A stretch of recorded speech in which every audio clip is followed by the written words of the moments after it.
The auction room was packed, with every seat taken and people standing in a crowd at the back. Everyone was talking and laughing loudly, catalogues in hand and eyes skippy as they evaluated who was here, and, more importantly, who wasn't, and the deep banks of Sotheby's staff manning the phone and internet bids. Flora shifted position in her seat, the bidding paddle obscured in her lap by the soft folds of her pink silk skirt. She made a point of never getting involved with this pre-sale gossip and conjecture. It might be good for networking, but she didn't like to bring attention to herself when she wanted to clinch a sale. There was something to be said for understatement, a light touch. And besides, in her opinion, networking was always far more effective with a good dress and a cocktail in one's hand. She waited patiently while the Peter Doig oil painting was wheeled out by gloved porters and the room regrouped.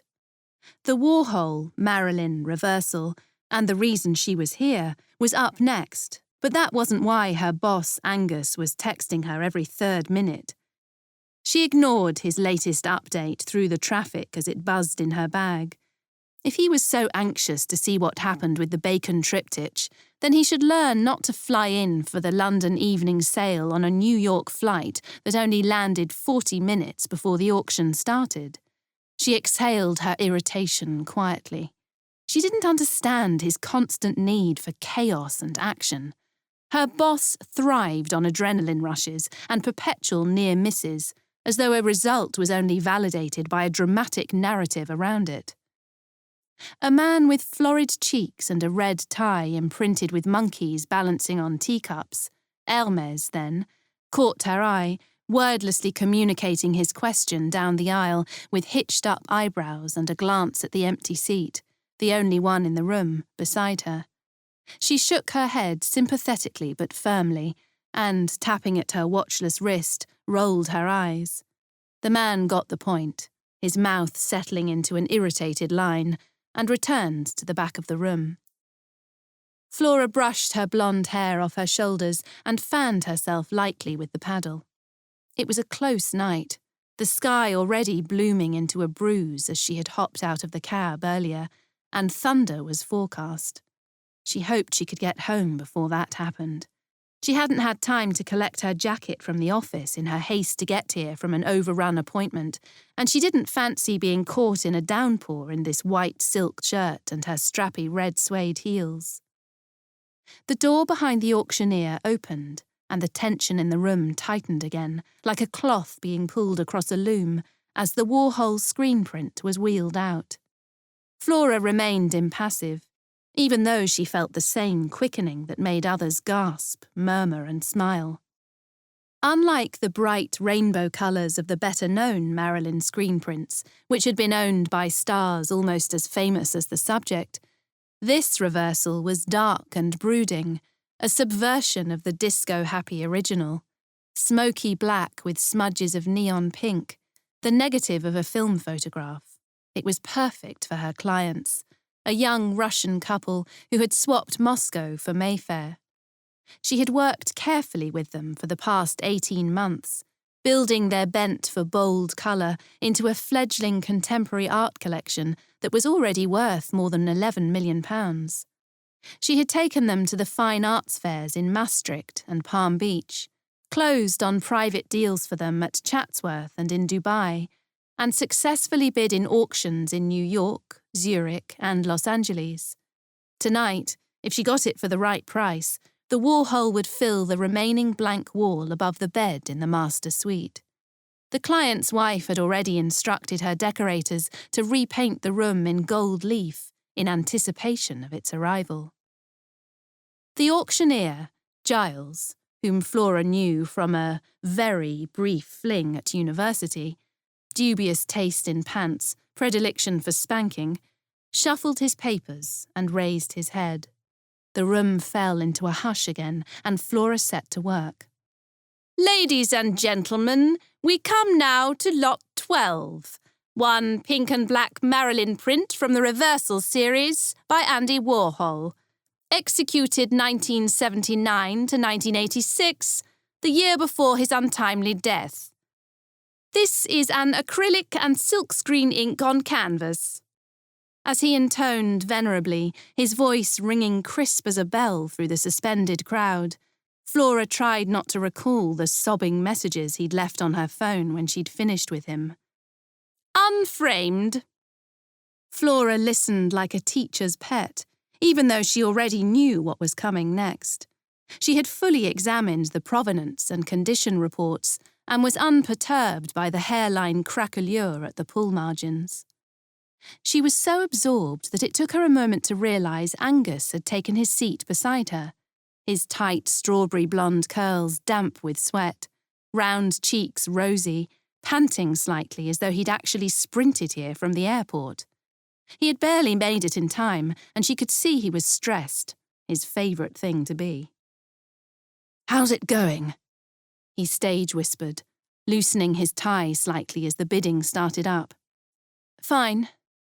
She kept her eyes on the auctioneer, her back straight as she kept track, without moving her head, of who was throwing their hat in the ring, clocking who was sitting with whom, representing who was staying silent and still, who had turned down the corners of their catalogues to this lot, circled it with fountain pen ink. It was no coincidence that she was an exceptional high-stakes poker player. "I thought—" "Don't talk," she murmured, her eyes sticking on a man in a grey suit in the opposite corner, sitting angled in his chair, one arm slung across the back of it. He had placed an early bid, but then fallen quiet. She could tell from his body language, though, that he wasn't out of the game yet. She didn't recognise him. He wasn't a dealer, trader or collector that she was aware of, and the fine art world was a small one. Since graduating from St Andrews with her degree in History of Fine Art 6 years earlier, Flora had worked in various roles at Phillips, Christie's and the Saatchi Gallery before joining Angus's eponymous agency, Beaumont's Fine Art Agents, last year as a junior partner. As such, she was exceptionally well connected. She could put a name to nearly every face in this room and had sipped Manhattans at one time or another with most of them. Sorry, you do your thing," Angus whispered, sitting back and raking his fingers through his curls as though loosening them. The phones were busy too. Flora watched the Sotheby's staff, looking for who was talking most to their clients. Anyone who needed talking up would be out early. It was the quiet ones she was interested in. She calculated there were 2 serious buyers there. The guy in the grey suit was still sitting in his almost louche position, but the sinews in his neck kept twitching, and she could see the tension in his hands as he tried to keep from raising them to get back in the game. Flora looked again at the phone bank. They were down to 1 there, the paddles in the air growing fewer as the numbers increased and the paintings steadily slipped out of reach of the majority, like a yacht that had loosed her moorings and was heading for the horizon. The auctioneer was looking round the room, the phone bidder now alone in the ring. Flora looked at the grey-suited guy just as he nodded his head, back in the game. Satisfied by her accurate prediction, she let the 2 of them play for a bit.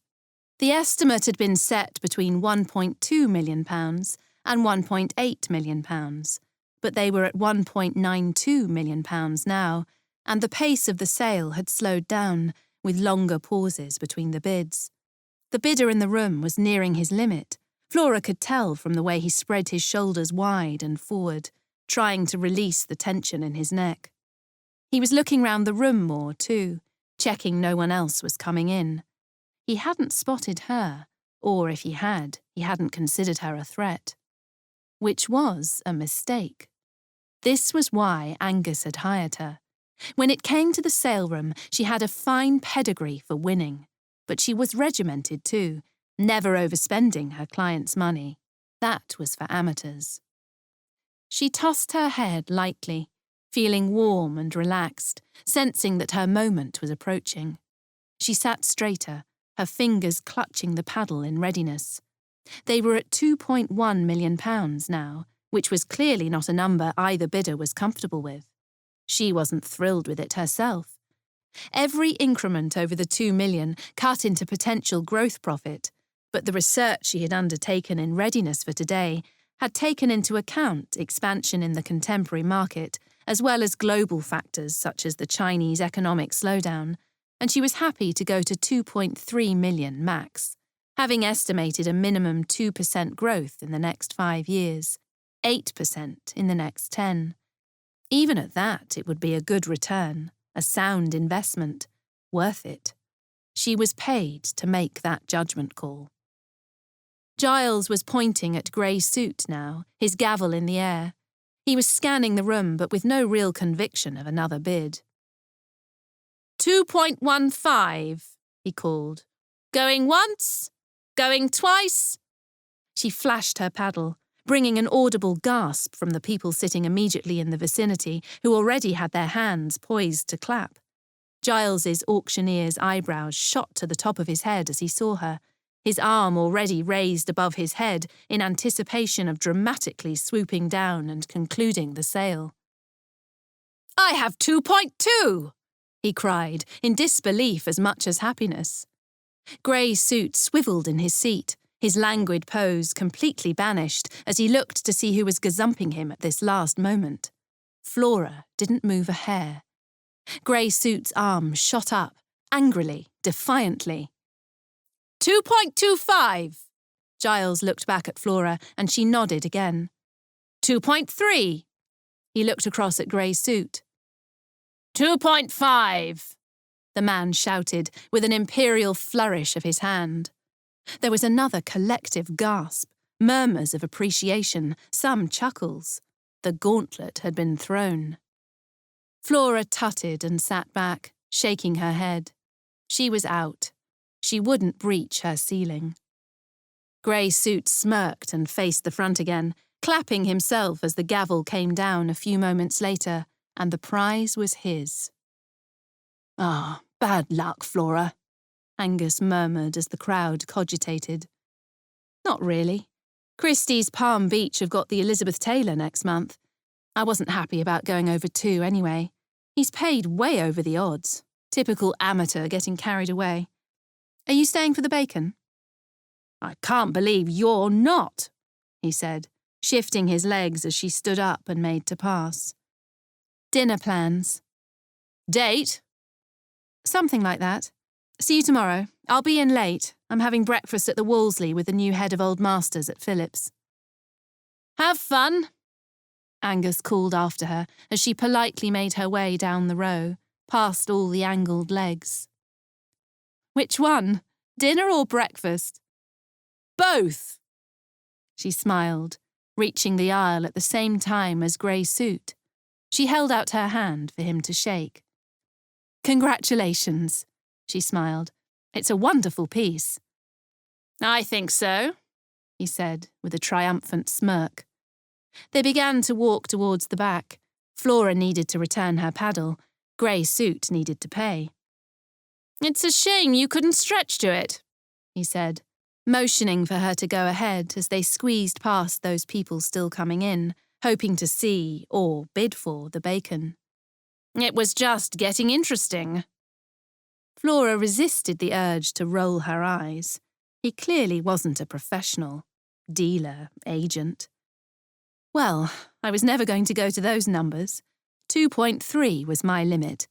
You must have really wanted it," she said, reaching the registration desk and handing over her paddle with a smile. 2.3? Gray's suit echoed, his bombast deflated, realising that his braggadocio in making such an aggressive counterstrike had cost him an unnecessary £150,000. If he had only waited one more bid, not felt so emasculated by being almost outbid by, heaven forfend, a younger woman. Ouch. Flora winced as she saw him process the hit. "As I said, though, it's a superb work. You'll make money on it," she smiled, turning to leave. "Eventually." She left Gray's suit gawping after her, counting the cost of his pride, as she pushed through the doors and went to get her bags. The place was only getting busier, as people squeezed past her into the already crammed space. Collectors, gallerists, restorers, agents, back-office personnel, even the bar staff. The bacon triptych was coming up next, and the real action of the night was about to commence. The starting bid alone was a princely £12.5 million. She was just handing over her ticket when Angus came rushing up. "Thank God I've caught you," he panted, his face alive with delight. "What's wrong?" she asked patiently, an eyebrow arched, and knowing something dramatic must have happened for him to be standing here with her. Bidding had just started on the bacon, and he'd flown in from New York especially to witness it. He shook his head. "Something more important's come up." "What could possibly be more important than bacon?" She smiled. He was so easy to tease. "I'm afraid you're going to have to cancel your breakfast meeting and anything else you've got booked for the rest of the week. We need to be in Paris, first thing in the morning." "Why?" He turned the phone towards her so that she could see the message on the screen. "This."